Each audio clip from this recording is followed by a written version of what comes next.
have read a lot about the war. As we talk about the war, you can still see some young persons in Igbo land still want Biafra. Mm-hmm. Some of them have picked up arms against the state. Mm-hmm. So there is insurrection in Igbo land as we speak. Mm-hmm. How do you feel about this? Especially from the area where you come from. Yeah, you see, most times we, the elders, keep advising that war is no good. Let's not go back to war again.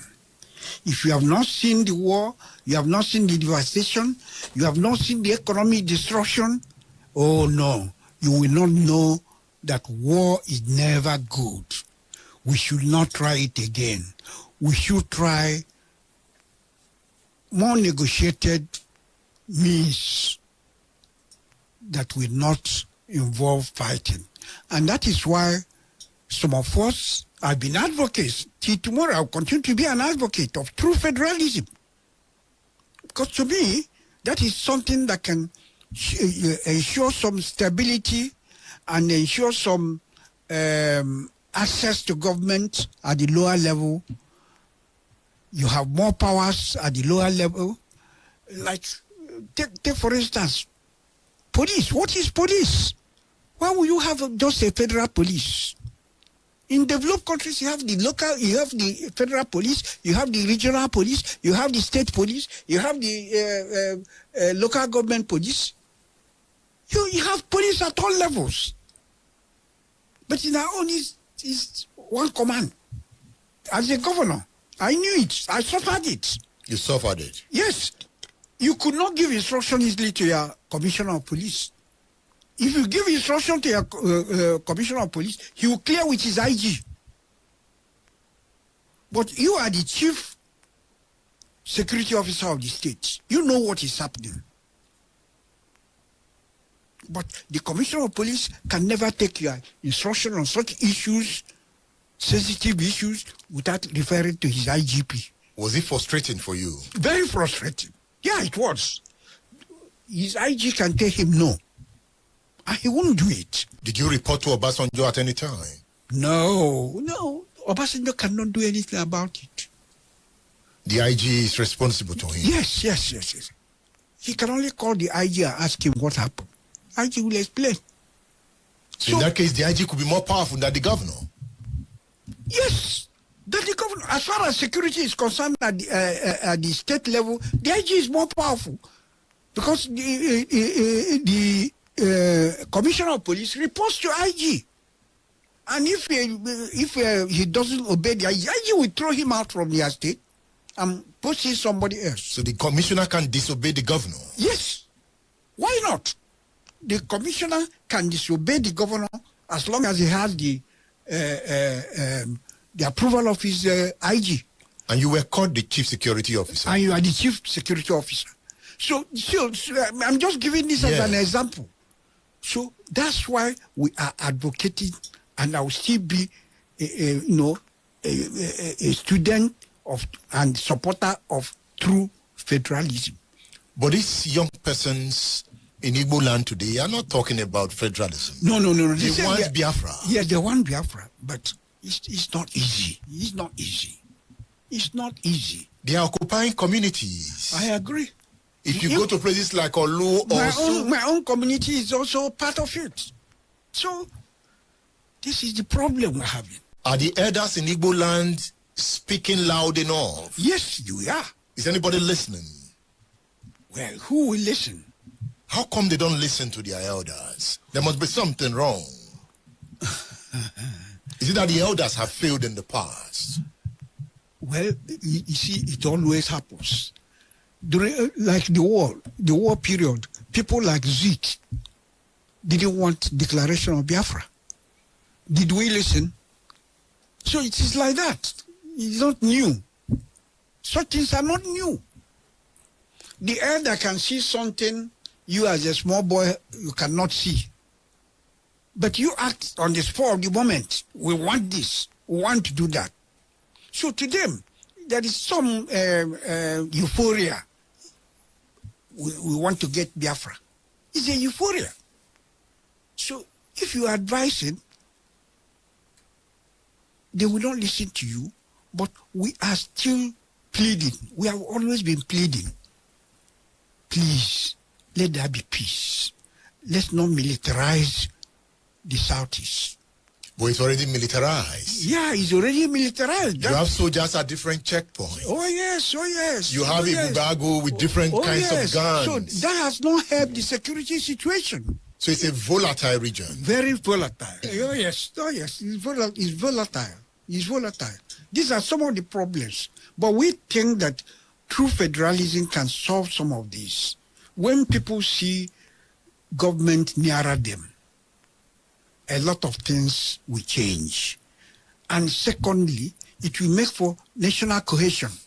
Because why are we fighting for election? Why are we cleaning ourselves for election? The control of the federal resources. Because federal government controls everything. And we are all fighting to get there. That's the cause of the problem we're having in Nigeria. But if you decentralize, there will not be too much attraction at the center. The attraction at the center will be less. So it will not be a do or die affair to get to the center. You have a more stable polity. State Affairs with Edmondo Bilo is live.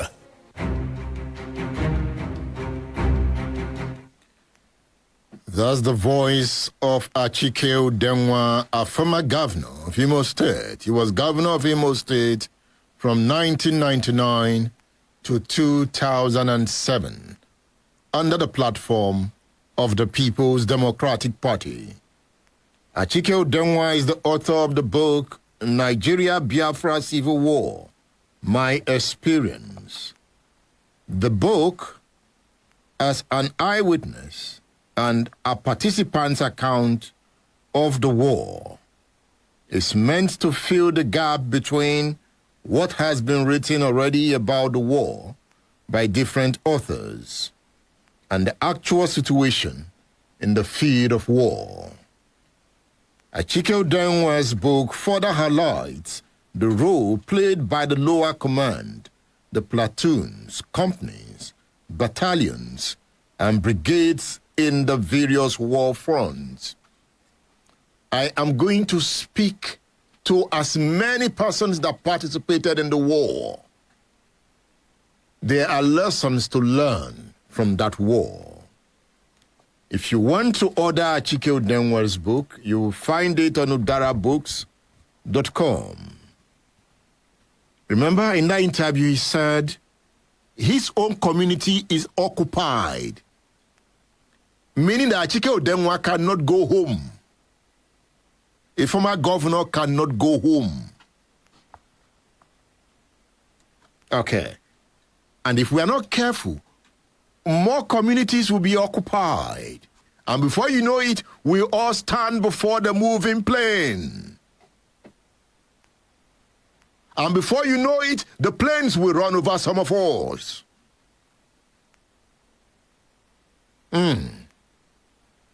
Who wants to stand in front of a moving plane? Let me read from this book. I'm not reading from Achike Udenwa's book now. This is the biggest book on the war. This is the biggest book on the war, yes, that I have. I don't know if anybody has written anything bigger. Alabi-isama's book is big, but it's not up to 760 pages. And this is a detailed account. This is not somebody telling a story that, oh, I fought in the war. No. This is a researcher who sat down and went to look for the stories of the war as published by different news media, speeches. So you find the New York Times report. That is why the book is entitled The Untold Story of the Nigeria-Biafra War. The Untold Story of the Nigeria-Biafra War. a chronological reconstruction of the events and circumstances of the Nigerian Civil War. It's a book written by Dr. Luke Naemeka Aneke. The foreword is written by former Biafran leader, General Philip Effiong, retired, when Ojukwu left for Ivory Coast. The leadership of Biafra fell on General Philip Effiong. He wrote the foreword of this book. On chapter 15 of this book, entitled Biafra Acquires Recognition. Now, this is how the author writes. April 13th, 1968.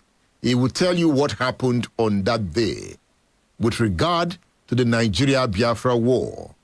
So on April 13th, 1968, the headline here is Tanzania today becomes the first country to recognize the Republic of Biafra as a state.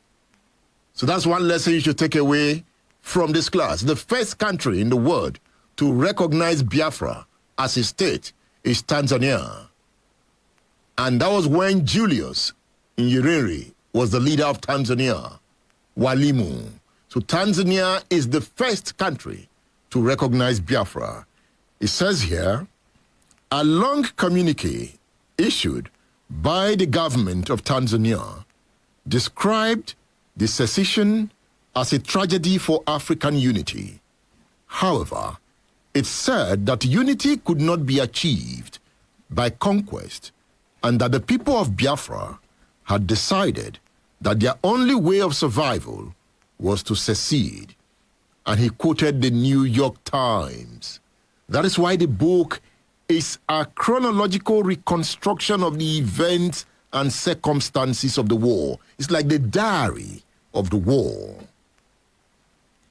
Sunday, April 15th, 1968. Ojukwu takes 1 week retreat. It reads, Radio Biafra announced today that Odumegwu Ojukwu, head of the former Eastern region, had gone into a week-long Lenten retreat and had given temporary command to his chief of staff, Philip Effiong. The Biafran radio treated the temporary transfer as routine news, but the switch baffled observers. You see, the Biafran broadcasting system, I don't know why I have not seen anybody that have written a book. I think that is one area we should look at. A book that focused on Biafran propaganda. Yes, I've seen it. It has been mentioned in different books because it was quite intense. At some point, Nigeria felt Biafra had all the weapons in the world because of propaganda. You know, that is why a book written by Anthony Amadi is key. He said the other side of Biafra. But I have done some analysis. You know, if you buy book through the website, you put your name there. I've done some analysis looking at those who are buying the books on Biafra, especially between the Igbo and Yoruba. Because after the interview, people come and they are commenting. You see the way they are commenting fiercely. And when as they are commenting, you are seeing gaps, loopholes in their comment. It is clear they like the subject, but they are not reading on the subject. So when I did that analysis of Yoruba and Igbo, who are those buying the books on Biafra more? The Yorubas are buying it more. And the Igbos are more aggressive in the argument. And I'm saying, okay, what's going on? It doesn't mean it might be Igbos are buying from somewhere else. But I'm saying, I said, okay, why are you doing this comparative analysis? I said, there's an ongoing argument between the Yoruba and the Igbo, which is a very interesting argument. Even when I see people are throwing tantrums and insult at themselves, I'm sieving something from the argument, trying to understand what they are saying and see how we can penetrate their mind so that they can recognize the inherent potential that these ethnic groups have if they decided to cooperate. And when it comes to Awolowo, some Igbos will speak, no, Awo did this to us. Awo did that to us. And some of these are stories that have been told from age to age. And that is why I'm saying any book that has been written on Biafra, I will find it and put it on the store. The Nigerian Civil War is the biggest event in the history of the Nigerian state. At some point, they removed history from the syllabus to hide the stories. The materials on the war are yet to be declassified. If we get there, we will declassify them. We will study what happened, and so that it will not happen again. Because if we don't, it will happen again. And this time, it will fly in different regions. Are you measuring the spread of war in Africa? Another side of my research is war. I'm researching on war. I've looked at the wars that were fought in Africa and the wars that will be fought in Africa. If we don't intervene mentally, more wars will come. So you need to study them. I recommend this book to you, The Untold Story of the Nigeria-Biafra War, a chronological reconstruction of the events and circumstances of the Nigerian Civil War, a book written by Dr. Luke Nemeka Aneke. You'll find it on udarabooks.com. You can also get it through my WhatsApp number. You can order through my WhatsApp number, 080 18449. 080 18449. Yeah. After this break, I'm going to look at your messages, open the phone lines. So let's talk. Let's talk. Okay? So get ready. Don't go away.